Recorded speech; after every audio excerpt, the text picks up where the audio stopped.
Good morning students. RPMS inter college के YouTube channel पर आप सभी का स्वागत है। आज हम लोग सप्लीमेंट्री के second lesson the judgment seat of Vikramaditya का स्टडी करेंगे। First lesson the inventor who kept his promise, इसका वीडियो आपको मिल चुका होगा। और उसके बाद इस तरह हम लोग प्रोज के first lesson the enchanted pool, second lesson a letter to God और थर्ड लेसन द गंगा का स्टडी कर चुके हैं। और पोइट्री का भी फर्स्ट लेसन सेकेंड लेसन हो चुका। सप्लीमेंट्री का first lesson the inventor who kept his promise ये हो गया। Second lesson the judgment seat of Vikramaditya, इसका स्टडी करेंगे हम लोग। जजमेंट सीट ऑफ विक्रमादित्य, न्याय सिंहासन, जजमेंट यानी फैसला देने वाला, सीट ऑफ विक्रमादित्य, विक्रमादित्य का न्याय सिंहासन। लेखिका है इसके सिस्टर निवेदिता, भगनी निवेदिता, जिनके जिस नाम से जाना जाता है। अबाउट द लेसन यहाँ देखेंगे। लिखा है the name of king Vikramaditya is famous in Indian history. Vikramaditya का नाम भारतीय इतिहास में प्रसिद्ध है। He was the king of Ujjain, वे उज्जैन के राजा थे। आफ्टर हिज डेथ, उनकी मृत्यु के बाद, हिज पैलेसेस वेयर ruined, उनका जो राजमहल था वह ruined, बर्बाद हो गया, नष्ट हो गया। The people took their animals to graze at that place. People, लोग, टुक देयर एनिमल्स, अपने पशुओं को ले जाया करते थे। टू ग्रेज, चरने के लिए, एट दैट प्लेस, उस स्थान पर। Once a chair like thing appeared there, once एक बार ए चेयर, एक कुर्सी के समान, चेयर लाइक थिंग, कुर्सी के समान एक वस्तु, अपीयर्ड देयर, अपीयर्ड उपस्थित हुई, देयर वहाँ पे, यानी कि एक ऐसी वस्तु वहाँ पे दिखाई दी जैसे देखने में लगता था कि उसका शेप, उसका आकार जो है कुर्सी के समान है, एक चेयर के समान है। A boy of the village, a boy of the village, गांव का एक लड़का, सैट ऑन इट, उस पर बैठा। And started playing justice, and started, और प्रारंभ कर दिया, प्लेइंग जस्टिस। प्लेइंग जस्टिस मतलब न्याय करना। अब न्याय कैसे करेगा, यानी कि न्याय का खेल खेलना, न्यायाधीश का खेल खेलना, यूं समझ लीजिए कि न्यायाधीश के रूप में एक गेम करना, खेलना प्रारंभ कर दिया। The king ruling the kingdom at that time, the king ruling the kingdom, कि साम्राज्य, किंगडम मीन्स होता है साम्राज्य पर जो राजा राज्य कर रहे थे एट दैट टाइम, उस समय। थॉट ऑफ, उनके मन में विचार आया, उन्होंने सोचा, टेकिंग आउट दैट चेयर, कि उस चेयर को टेकिंग आउट, बाहर निकाल लिया जाए। When he wanted to sit on that chair, जब भी वे उस कुर्सी पर बैठना चाहते, the angels flew away with it. When he wanted to sit on that chair, जब वे बैठना चाहे, द एंजल्स, जो देवदूत थे, प्रोफेट थे, फ्लू अवे, उड़ गए, विद इट, इसके साथ। Read this interesting story to know the details, detail जानने के लिए, विस्तार से जानने के लिए इस कहानी को आप स्टडी करिए, ऐसा यहाँ पर लिखा है अबाउट द लेसन में। और इसके बाद से आपका लेसन स्टार्ट होता है। करें we are all familiar with the name of Vikramaditya. We are all, हम सभी, फैमिलियर, परिचित हैं, with the name of Vikramaditya, Vikramaditya के नाम से, हम सभी विक्रमादित्य के नाम से परिचित हैं। His reign has been a landmark in the history of our country. His reign, उनका शासन, has been a landmark in the history of our country, हमारे देश के इतिहास में उनका जो शासन है एक अपना चिन्ह, एक छाप छोड़ करके गया है। The Vikram Samvat owes its origin to it, और Vikram Samvat owes its origin to it, यानी कि विक्रम संवत इस पर ही आश्रित है, यानी अपने आधार के लिए इस पर आश्रित है, अपने तथ्यों के लिए इसी पर आधारित है।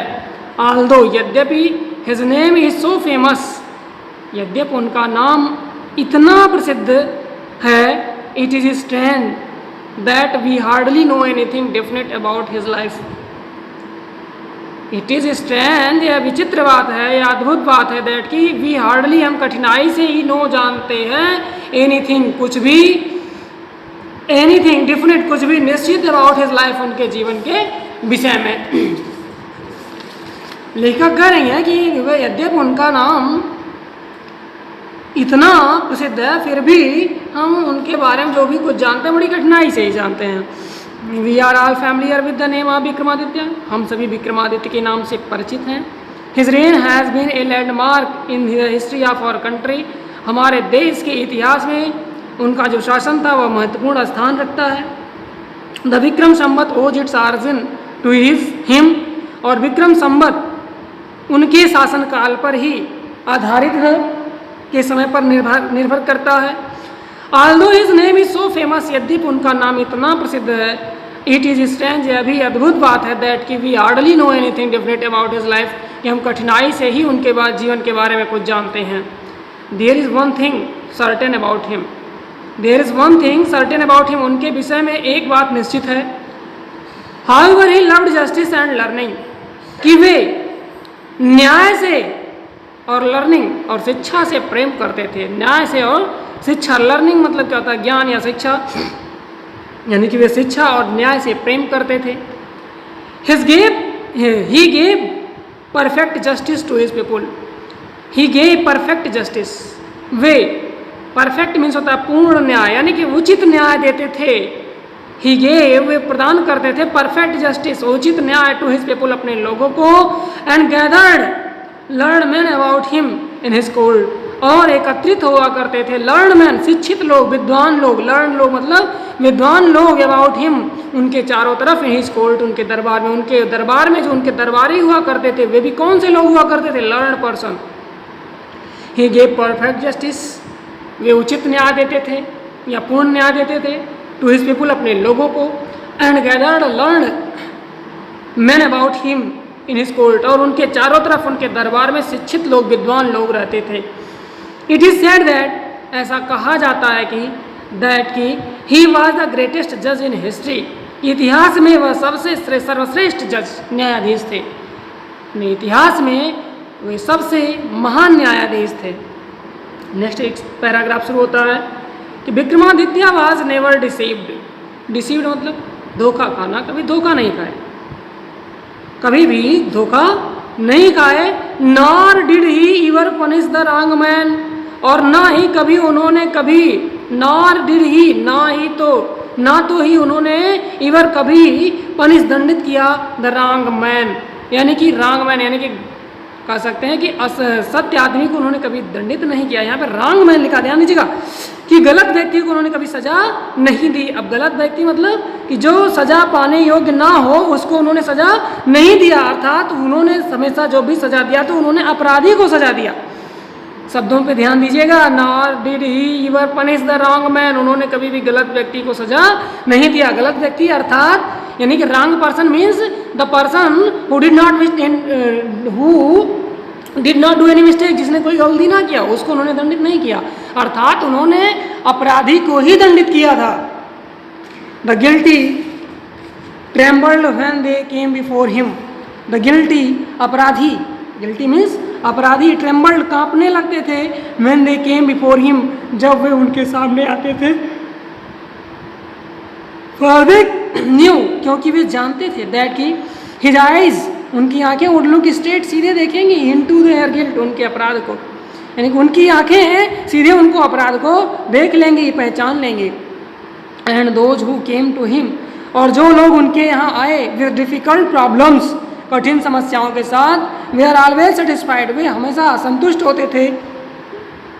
By the way he solved them कि जिस तरीके से वे उनकी समस्याओं को हल करते थे उससे वे लोग संतुष्ट हुआ करते थे। यहाँ लिखा है कि एंड दोज और वे लोग हु केम टू हिम जो उनके पास आते थे विद डिफिकल्ट प्रॉब्लम्स कठिन समस्याओं के साथ, वे आर ऑलवेज सेटिस्फाइड वे हमेशा संतुष्ट होते थे। बाय द वे उस तरीके से ही सॉल्व्ड देम जिस तरीके से वे उनकी समस्याओं को हल करते थे, अर्थात जिस तरह से उनकी समस्याओं को विक्रमादित्य जी हल करते थे उससे उनके यहाँ आने वाला हर कोई व्यक्ति संतुष्ट होता था। एंड सो इसलिए in India after him when ever any जज, कि भारत में आफ्टर हिम उनके शासनकाल के बाद व्हेन एवर जब कभी एनी जज कोई न्यायाधीश प्रोनाउंस्ड हिज जजमेंट अपने न्याय की घोषणा करते विद ग्रेट स्किल, महान गुणों या कौशल के साथ, it was said of him, तब उनके विषय में कहा जाता था he must have sat on the judgment seat of Vikramaditya, कि वह अवश्य ही विक्रमादित्य के न्याय सिंहासन पर बैठा होगा। अरे and so in India after him उनके शासनकाल के बाद भारत में व्हेन एवर जब कभी एनी जज किसी न्यायाधीश ने प्रोनाउंस्ड हिज जजमेंट अपने न्याय को सुनाया विद ग्रेट स्किल, बुद्धिमत्ता या ज्ञान के साथ, बड़े गुणों के साथ, it was said of him, तब उनके विषय में यह कहा गया he must have sat on the judgment seat of Vikramaditya, कि वह अवश्य ही विक्रमादित्य के न्याय सिंहासन पर बैठे होंगे। Has anyone ever seen the judgment seat of Vikramaditya? Has anyone, क्या किसी ने एवर कभी सीन देखा है the judgment seat of Vikramaditya, Vikramaditya के न्याय सिंहासन को? क्या किसी ने कभी विक्रमादित्य के न्याय सिंहासन को देखा है? परहैप्स नॉट, शायद नहीं, बिकॉज, क्योंकि the seat does not exist any more. Exist means होता है अस्तित्व में होना, because the seat does not exist any more, कि उसके उनके शासनकाल के बाद ज़्यादा समय तक वह अस्तित्व में नहीं रही, वह सीट यहाँ पे उपस्थित नहीं रही। I am going to tell you how it dust appeared, I am going to tell you, मैं बताने जा रही हूँ, राइटर कह रही हैं, लेखिका कह रही हैं कि I am going to tell you, मैं आपको बताने जा रही हूँ हाउ इट डिसअपीयर्ड, कि कैसे यह गायब हो गई। इस लेसन की लेखिका है सिस्टर निवेदिता, भगनी Nivedita.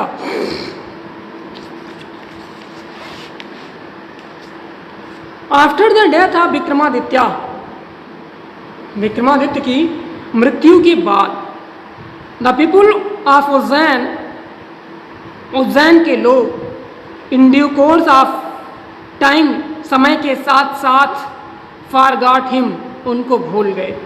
After the death of Vikramaditya, Vikramaditya की मृत्यु के बाद, the people of Ujjain, Ujjain के लोग इन ड्यू कोर्स, समय के साथ साथ, in due course of time, समय के साथ साथ, फॉरगॉट हिम, उनको भूल गए। His palace and his fortress were ruined, उनका राजमहल और उनका जो किला था, वेयर र्यून्ड, वह नष्ट हो गया था। The heaped of ruins having been covered with grass, heap means होता है ढेर या टीला, किसका? अप र्यून्स, खंडहरों का, खंडहरों से जो टीला बनाता, ढेर मिट्टी का बनाता, हैविंग बीन कवर्ड, ढक चुका था, विद ग्रास, घास से, डस्ट, मिट्टी से, एंड ट्रीज और वृक्षों से, were turn into a pasture for feeding the cattle, were turn, वह परिवर्तित हो गया था, into a pasture, pasture means होता है चारागाह में, फॉर फीडिंग द कैटल, पशुओं को चराने के लिए। कि द हीप्ड अप र्यून्स, जो खंडहर का अवशेष था, हीप, ढेर के रूप में, हैविंग बीन कवर्ड, ढक चुका था, विद ग्रास, घासों से, मिट्टी से, एंड ट्रीज, वृक्षों से, were turn into a pasture, अब वह परिवर्तित हो गया था, इनटू ए पास्चर, एक चारागाह के रूप में, फॉर फीडिंग द कैटल, पशुओं को चराने के लिए। The village people use to send their cows out to these pasture to graze, the village people, गाँव के लोग, यूज टू सेंड, भेजा करते थे, देयर काउज, अपनी गायों को, आउट टू दीज पास्चर्स, इन चारागाहों में, टू ग्रेज, चरने के लिए। अर्ली इन द मॉर्निंग, एकदम सुबह, अर्ली इन द मॉर्निंग, सुबह के तड़के, the cattle would go in the care of shepherd boys, cattle, पशु, वुड गो, जाते थे, in the care of shepherd boys, चारावाह बच्चों के देखरेख में, एंड वुड नॉट रिटर्न, और नहीं लौटते थे, till late in the evening, की जब तक शाम नहीं हो जाती थी। कि early in the morning the cattle would go, कि सुबह एकदम एक तड़के में ही, प्रातः काल में ही कैटल वुड गो, पशु जाते थे, in the care of shepherd boys, चारावाह बच्चों के ध्यान देख रेख में, एंड वुड नॉट रिटर्न, और नहीं लौटते थे, till late in the evening, की जब तक शाम की देर शाम नहीं हो जाती थी। When it was time to return, जब यह लौटने का समय होता था, a shepherd boy would call out from the edge of the pasture, एक चारावाहा बच्चा would call out बुलाता था from the edge of the pasture चारागाह के किनारे से and all the cattle और सभी पशु along with their cow उसकी गायों के साथ काउ हर्ड्स उसकी गायों के झुंड के साथ would gather एकत्रित हो जाते थे राउंड हिम उसके चारों तरफ and together और साथ साथ दे would turn homeward वे घर की ओर लौट पड़ते थे या मुड़ जाते थे या चल पड़ते थे। फिर से देख लेंगे इस लाइन को। Early in the morning the cattle would go in the care of shepherd boys प्रातः काल में ही पशु निकल पड़ते थे in the care of shepherd boys चारावाह बच्चों के देख रेख में एंड वुड नॉट रिटर्न और नहीं लौटते थे till late in the evening जब तक कि शाम नहीं हो जाती when it was time to return जब यह लौटने का समय होता a shepherd boy would call out from the edge of the pasture एक चारावाह बच्चा बुलाता फ्रॉम द एड्स किनारे से ऑफ द पास्चर चारागाह के and all the cattle along with their cows herds और उसके गायों के झुंड के साथ सभी पशु वुड गैदर एकत्रित होते थे राउंड हिम उसके चारों तरफ एंड टुगेदर और साथ साथ दे वुड टर्न होमवर्ड वे घर की ओर लौट पड़ते थे। Such was the life of the shepherd boys इस प्रकार का जीवन था इस प्रकार का such was the life of shepherd boy यानी कि चरवाहा बच्चों का शेफर्ड बॉय का such was the life of shepherd boys इस प्रकार से का जीवन था चरवाहा बच्चों का इन द विलेज गांव के अबाउट उज्जैन के गांव के चरवाहा बच्चों का इस तरह का जीवन था। There were many of them and in the long days on the pasture there were many of them and in the long days on the pasture they had plenty of time for fun कि many of them उन बच्चों में इन the long days लंबे दिनों में on the pasture चारागाह में यानी कि उन बच्चों का ज़्यादा समय बड़ा दिन चारागाह में बीतता था। They had plenty of time for fun तो उनके पास प्रचुर समय होता था पर्याप्त समय होता था फॉर फन मनोरंजन के लिए। वन डे एक दिन दे फाउंड ए प्लेग्राउंड उनको एक खेल का मैदान मिला। वन डे एक दिन दे फाउंड ए प्लेग्राउंड उन्होंने एक खेल का मैदान पाया and how delightful it was और कितना प्रसन्नतादायक यह था। The ground under the trees was rough and uneven the ground जो भूमि थी अंडर द ट्रीज वृक्षों के नीचे वाज रफ भद्दी थी एंड अनइवन यानी कि उबड़ खाबड़ थी समतल नहीं थी। हियर एंड देयर चारों तरफ the ends of a great stone peeped out the ends of a great stone एक बड़े बड़े पत्थरों के कहते नुकीले भाग पीप्ड आउट बाहर की ओर उभरे हुए थे एंड इन द मिडल और मध्य में देयर वाज ग्रीन माउंट एक हरा सा टीला था which looked very much like a जज सीट जो कि बहुत अधिक एक न्यायाधीश के सिंहासन के रूप में दिखाई देता था। एट लास्ट अंत में one of the boys thought एक बच्चे ने सोचा सो इस प्रकार and seated himself on it और उस पर खुद को बैठाया या खुद जाके उस पर बैठ गया। क्या सोचा कह रहे हैं which looked very much like a जज सीट कि जो कि बहुत अधिक एक न्यायाधीश के सिंहासन की तरह दिखाई देता था। एट लास्ट और अंततः one of the boys thought so एक लड़के ने इस तरह का विचार सोचा ऐसी बात एक बच्चे के मन में आई सो इसलिए and seated himself on it अपने आप को स्वयं को उसने उस पर बैठाया या स्वयं जाके उस पर बैठा। फिर क्या होता है कहता है आई से बॉयज ही क्राइड वो चिल्ला के बोला आई से मैं कहता हूँ बॉयज बच्चों आई शैल बी द जज मैं जज बनूंगा and you can bring all your cases before me और तुम सभी ब्रिंग ऑल योर केसेस अपने सभी मामले ले आओगे बिफोर मी मेरे सामने and we will have trials और हम क्या करेंगे मुकदमा चलाएंगे। Then he straightened his face तब वो अपना तन करके चेहरे को सीधा करता था एंड बिकेम वेरी ग्रेव और बहुत गंभीर बन जाता था to act the part of जज एक जज की भूमिका निर्वहन करने के लिए। अदर्स सा द फन अदर्स दूसरे बच्चे जो थे सा द फन उनको तो मनोरंजन समझ में आया एट वंस एक बार एंड विस्परिंग अमंग देमसेल्फ और आपस में वे फुसफुसाने लगे क्विकली शीघ्रता से पिक्ड अप सम क्वेरल उन्होंने कुछ झगड़ा कर लिया एंड अपीयर्ड बिफोर हिम और उसके सामने उपस्थित हुए।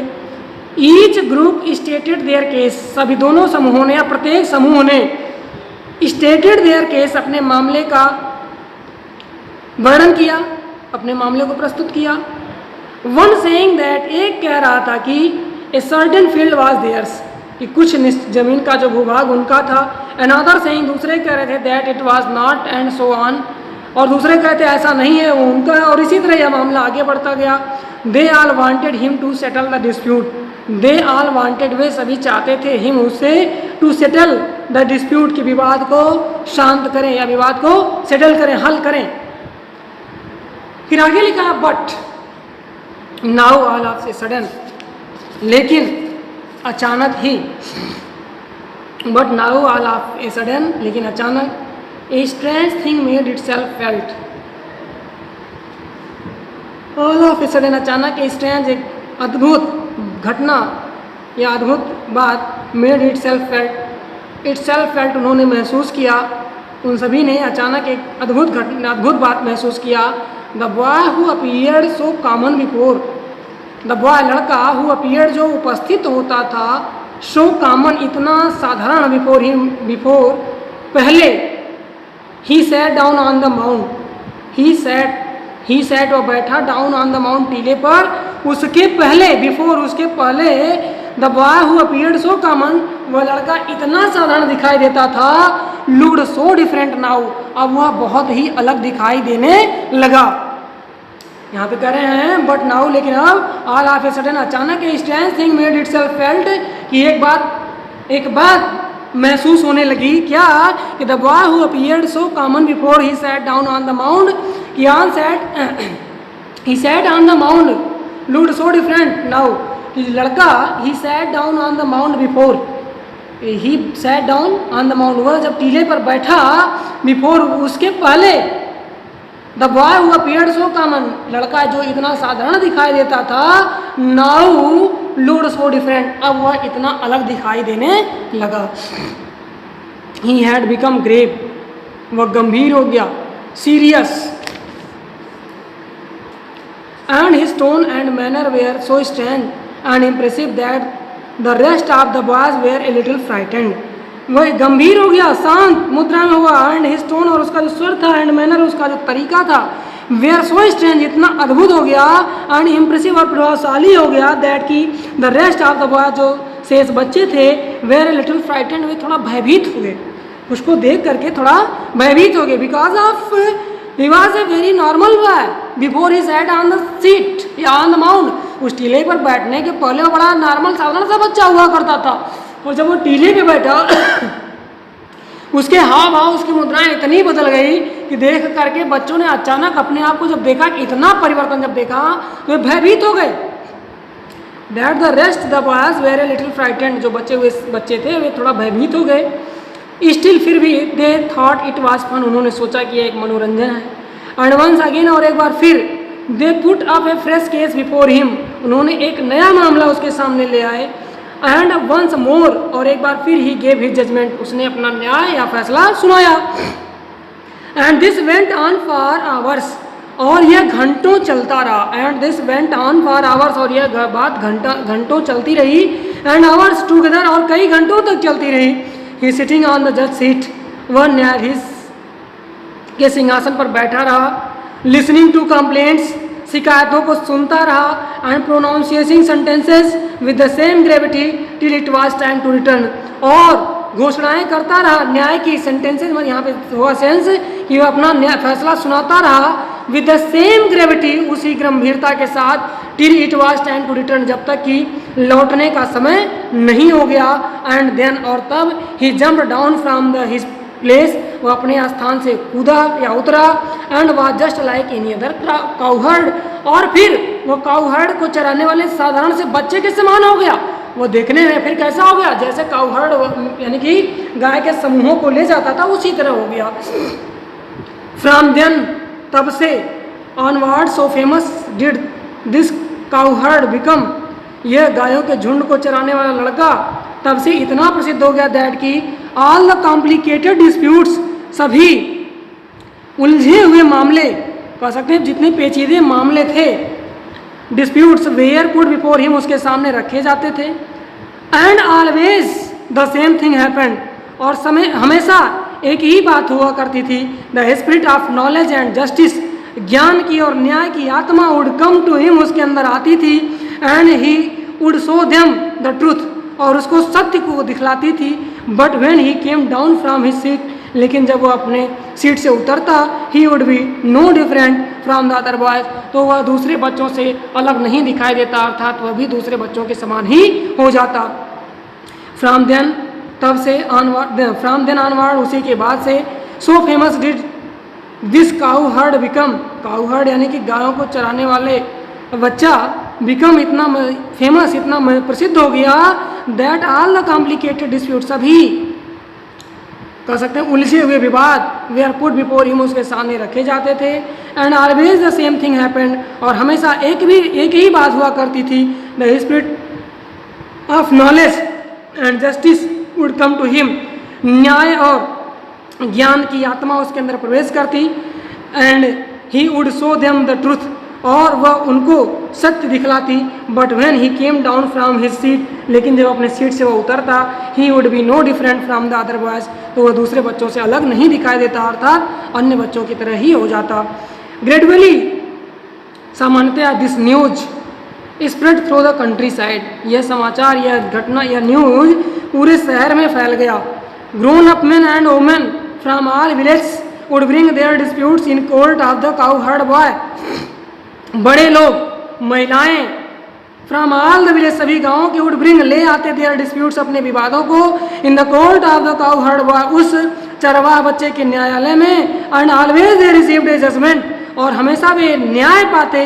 That both side understood and so went away satisfied, जिस बात को दोनों तरफ, दोनों पक्ष के लोग समझते, और सो वेंट अवे डिससेटिस्फाइड, और संतुष्ट होकर के लौटते थे। और इस प्रकार से यह घटना आगे बढ़ी। यहीं पे इस वीडियो को हम लोग क्लोज करेंगे। इस पार्ट की स्टडी आप लोग एक बार घर पे इसको देखेंगे, वर्ड मीनिंग भी क्लियर करते चलेंगे, क्योंकि हमने जो वीडियो में बताया साथ साथ वर्ड मीनिंग क्लियर कर रहे हैं। अगर डाउट होगा तो वर्ड मीनिंग आपको PDF के रूप में मिलेगी, और कॉल करके आप स्कूल के नंबर पे संपर्क कर सकते हैं। किसी भी डाउट के लिए कॉल करके स्कूल के नंबर पर संपर्क कर सकते हैं, आपका डाउट क्लियर किया जाएगा। और इसी के साथ ये वीडियो समाप्त होती है। बाकी शेष भाग पार्ट 2 में आपको मिलेगा। धन्यवाद।